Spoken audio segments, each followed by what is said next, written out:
রাজধানীর মোহাম্মদপুরে সাবেক এক সচিবের দুটি বাসা থেকে ৩ কোটি টাকা সহ বিভিন্ন দেশের মুদ্রা উদ্ধার করেছে পুলিশ।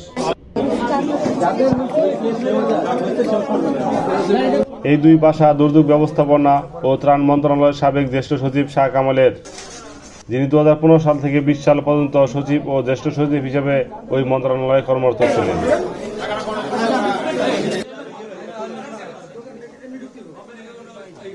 ডিএমপির সংবাদ মাধ্যম ও জনসংযোগ বিভাগের অতিরিক্ত উপকমিশনার ওবায়দুল কাদের রহমান বলেন, শুক্রবার সন্ধ্যায় মোহাম্মদপুর থানাধীন বাবর রোডে এফ ব্লকের 2 ভবনে 2টি ফ্ল্যাটে অভিযান চালিয়ে বিপুল পরিমাণ এই অর্থ উদ্ধার করা হয়।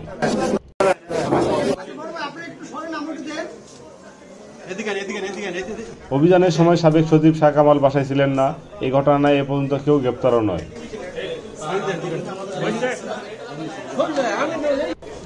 বাসা দুটি থেকে উদ্ধার করা অর্থের মধ্যে নগদ টাকার পরিমাণ প্রায় 3 কোটি 1 লক্ষ টাকা।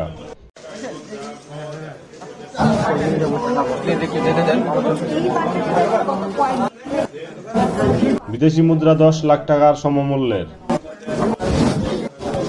বিদেশি মুদ্রার মধ্যে 3000 মার্কিন dollar, 1000 Malaysian ringgit, 2969 Saudi riyal, 4122 সিঙ্গাপুরি ডলার, 1915 অস্ট্রেলিয়ান ডলার, 35,000 দক্ষিণ কোরিয়ান ইয়ান ও 199 চাইনিজ ইয়ান। গোপন সংবাদের ভিত্তিতে এই অভিযান চলে বলে জানান ওই পুলিশ কর্মকর্তা।